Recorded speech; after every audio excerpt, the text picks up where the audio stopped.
നമ്മുടെ ശീലങ്ങളിൽ അഹങ്കാരമുണ്ടെങ്കിൽ നമ്മളെ നശിപ്പിക്കാൻ ശത്രുവിൻ്റെ ആവശ്യമില്ല, നമ്മൾ തന്നെ മതി. നമുക്കാരെയും ആവശ്യമില്ലെന്ന് അഹങ്കാരം പറയുന്നു. എന്നാൽ ഒരു ഘട്ടത്തിൽ നമുക്ക് ആരെയെങ്കിലും ആവശ്യമായി വരുമെന്നുള്ളത് അനുഭവങ്ങൾ പറയുന്നു. ബഹുമാനം എന്നത് നമ്മുടെ വ്യക്തിത്വത്തിൻ്റെ ഏറ്റവും പ്രധാനപ്പെട്ട ഭാഗമാണ്. അതൊരു നിക്ഷേപം പോലെയാണ്. നാം മറ്റുള്ളവർക്ക് എന്ത് നൽകിയാലും അത് പലിശ സഹിതം നമുക്ക് തിരികെ ലഭിക്കുന്നു. കഷ്ടപ്പെടുന്നവൻ പിന്നീട് സന്തോഷവാനാകുമെന്നാൽ കഷ്ടപ്പെടുത്തുന്നവൻ ഒരിക്കലും സന്തോഷവാനായിരിക്കില്ല. നിങ്ങളുടെ ജീവിതത്തിലെ ഏറ്റവും നല്ല ദിവസങ്ങൾ സമ്പാദിക്കാൻ ചില മോശം ദിവസങ്ങളോട് പോരാടേണ്ടതുണ്ട്.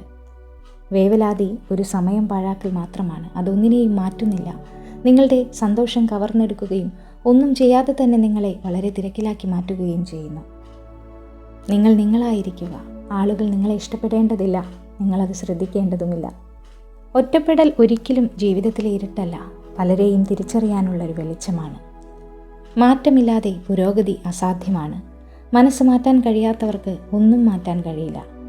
ഒന്നിനു മുന്നിലും പരാജയപ്പെട്ടിട്ടില്ല എന്നതിനേക്കാൾ എത്രയോളം മനോഹരമാണ് ഒരു പരാജയത്തിലും തളർന്നിട്ടില്ല എന്നത്. നല്ലതും ചീത്തയുമായ എല്ലാ സാഹചര്യങ്ങളിലും ശാന്തത പാലിക്കാൻ നിങ്ങൾ പഠിച്ചാൽ ജീവിതത്തിലെ എല്ലാ യുദ്ധങ്ങളിലും നിങ്ങൾക്ക് വിജയിക്കാൻ കഴിയും. ഒരൊറ്റ തെറ്റ് കടന്നുകൂടിയാൽ മതി 1000 ശരികളുടെ വിലയിടിയാൻ. സൗജന്യമായത് ഏറ്റവും വിലപ്പെട്ടതാണ്.